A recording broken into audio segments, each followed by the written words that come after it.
Pessoal, dando sequência à resolução de questões do Enem relacionadas a fenômenos ondulatórios, vamos resolver a seguinte questão. Em um dia de chuva muito forte, constatou-se uma goteira sobre o centro de uma piscina coberta, formando um padrão de ondas circulares. Nessa situação, observou-se que caíam 2 gotas a cada segundo. A distância entre 2 cristas consecutivas era de 25 centímetros e cada uma delas se aproximava da borda da piscina com velocidade de 1 metro por segundo. Após algum tempo, a chuva diminuiu e a goteira passou a cair 1 vez por segundo. Com a diminuição da chuva, a distância entre as cristas e a velocidade de propagação da onda se tornaram, respectivamente, é o seguinte, pessoal, esse exercício. Basicamente, a gente tem uma goteira que cai na frequência, né, de 2 gotas a cada segundo. A mesma coisa que a gente dizer que a frequência é igual a 2 Hz. O problema também diz que a velocidade de propagação seria 1 metro por segundo. Posteriormente, a chuva diminui e a frequência, que é a quantidade de gotas, né, diminui para 1 gota por segundo. Aí pergunta qual é a velocidade e qual é o comprimento de onda relacionado a essa onda. Bem, sabemos o seguinte, reparem bem, se a gota produz uma gota que a velocidade da onda que se propaga sobre o lago, sobre a piscina, é de 1 metro por segundo, se o tipo de gota não muda, olha só, diminui só a frequência, uma gota está caindo a cada 1 segundo, 2 gotas, depois que diminui para uma gota só. Mas o tipo de gota é mesmo, o peso, toda a estrutura da gota. Então, quando se chocar na água, essa velocidade não vai mudar, porque o tipo de gota é igual. É como se você lançar uma pedra, seja o que for, qualquer objeto que você lança, pesado, ele vai produzir uma onda que vai manter o padrão, porque o tipo de causador do fenômeno é igual. Então, a onda que vai existir nesse vácuo não vai mudar a velocidade. Uma coisa é certa, a velocidade ela permanece, porque o tipo da fonte que causou essa gota não muda, então a gota não vai mudar. Então, com certeza, a velocidade não vai mudar.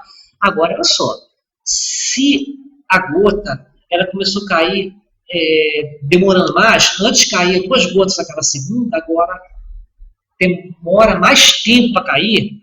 Antes era assim, ó, ping, ping, ping, ping, quer dizer, 2 gotas a cada segundo. Agora não, ping, ping, ping, quer dizer, vão ficando espaçado o pingo. Olha, se está ficando espaçado, a onda que vai se formar vai ficar também espaçado. Então, não precisa nem fazer conta. Olha só, a velocidade é a mesma, mas o espaçamento entre as ondas é diferente. Com certeza, vai ser menor. A onda, o comprimento da onda vai ser maior que 25 centímetros, porque ela pingou, antes era 2 segundos. Então, uma atrás da outra. O intervalo entre uma onda e outra era menor. Então, o comprimento da onda vai ficar menor. Agora, se o intervalo está demorando, dá uma gota, passa 1 segundo, outra gota, passa 1 segundo, o comprimento da onda vai ficar maior. Então, a resposta é letra B.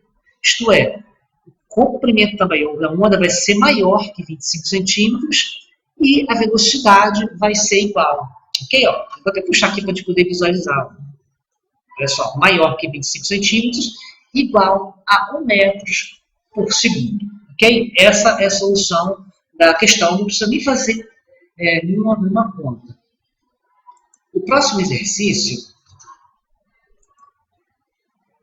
é: para que uma substância seja colorida, ela deve absorver luz na região do visível.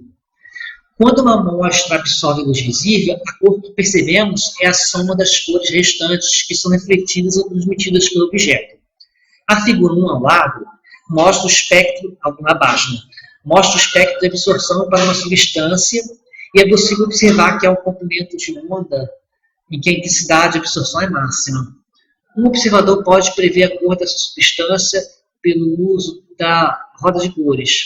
O comprimento de onda corresponde à cor do objeto encontrado no lado oposto ao comprimento de onda da absorção.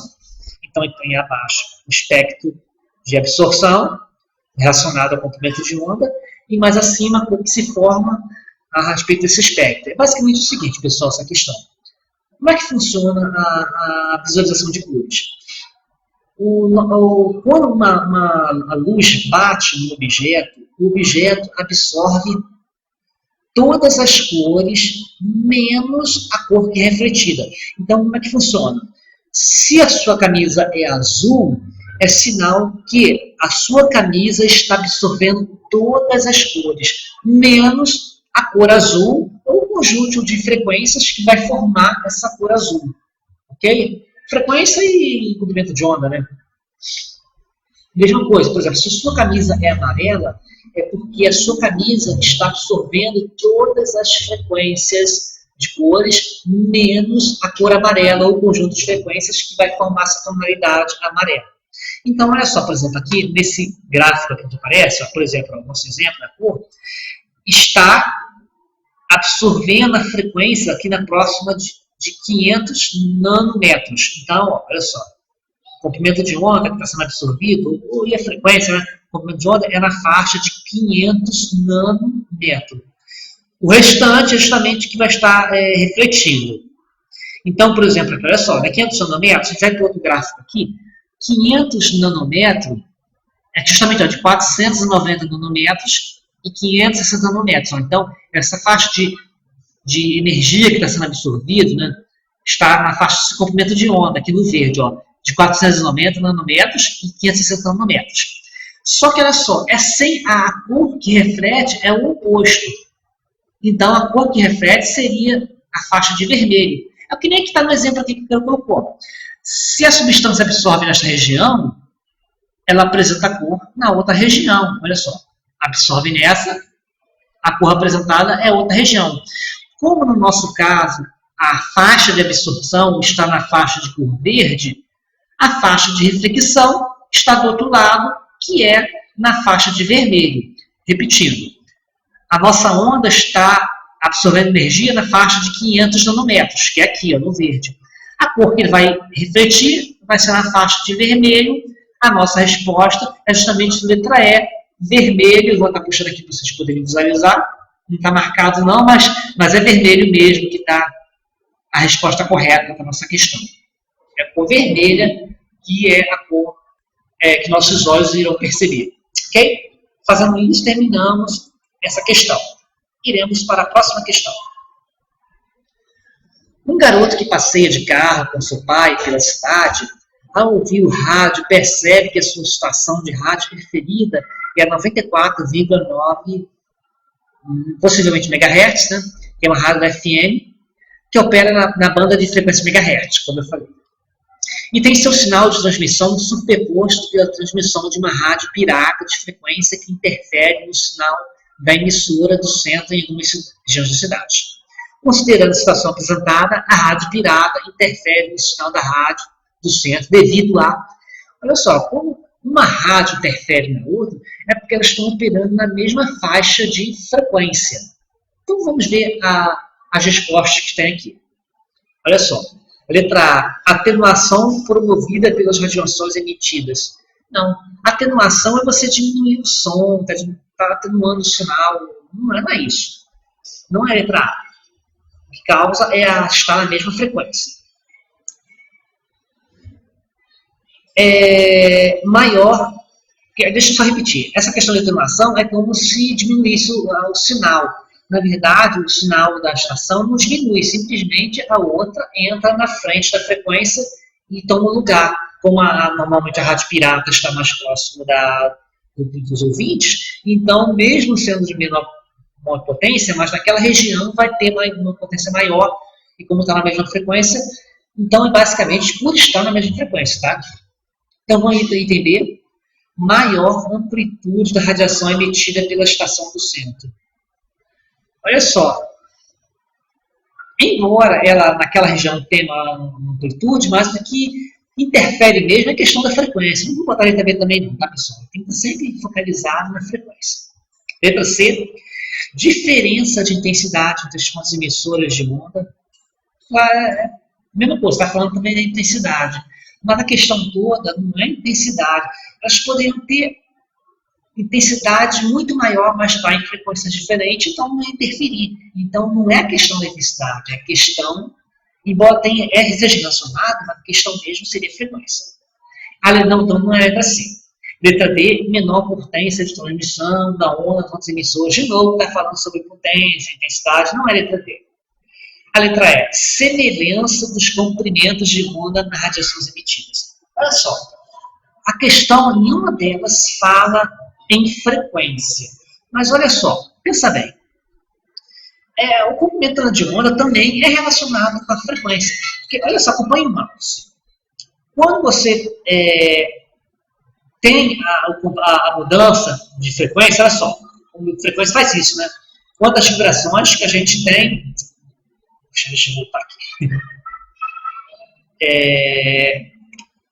Quantas vibrações nós temos em um segundo? Ó, é assim, para cima e para baixo.